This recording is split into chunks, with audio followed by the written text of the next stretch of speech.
নমস্কার বন্ধুরা, একটা নতুন ভিডিওতে সকলকে স্বাগত। শীতল ষষ্ঠীতে আমাদের বাড়িতে কিভাবে গোটা সেদ্ধ রান্না হয় তা আজকে ভিডিওর মাধ্যমে শেয়ার করব। আজ মাঘের শুক্লা ষষ্ঠী, বাগদেবীর আরাধনা দিয়েই বসন্ত উৎসবের সূচনা হয়েছে। বাংলা পূজা সংস্কৃতিতে মা ষষ্ঠীর পূজা বহুল প্রচলিত। মূলত সন্তানের রক্ষাকর্ত্রী দেবী হিসাবেই পুজো করা হয়।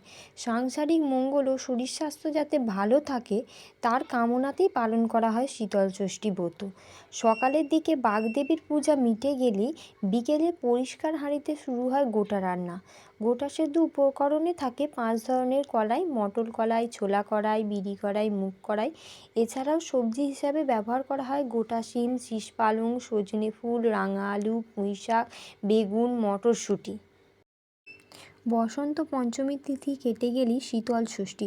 সরস্বতী পুজোর দিনই সব কিছু রান্না করে নিতে হয়। পরের দিন হয় অরন্ধন দিবস। যেমন ভাদ্র মাসের বিশ্বকর্মা পুজোর সময় অরন্ধন পালন করা হয়। প্রতিটি বাড়িতেই থাকে শিলনোড়া, আর এই শিলনোড়াই হলো শীতল ষষ্ঠী ব্রত। এটিকে শিলনোড়া পুজোও বলা হয়।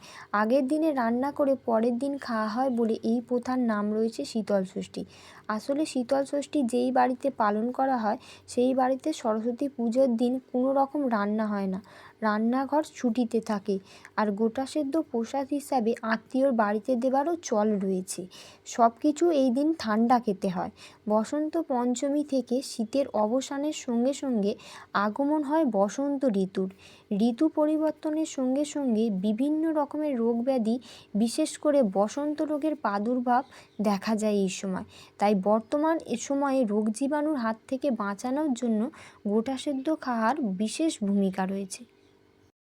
প্রায় 15 কেজি হাঁড়িতে আমাদের বাড়িতে গোটা সেদ্ধ রান্না করা হয়। আর বাড়ির নিয়ম অনুযায়ী তেল মশলা দিতে নেই। পরের দিন পান্তা ভাত ও মুড়ির সঙ্গে খেতে হয়। আপনাদের কাদের কাদের বাড়িতে গোটা রান্না হয় অবশ্যই জানাতে ভুলবেন না। সবাই ভালো থাকবেন, সুস্থ থাকবেন। দেখা হচ্ছে পরের ভিডিওতে।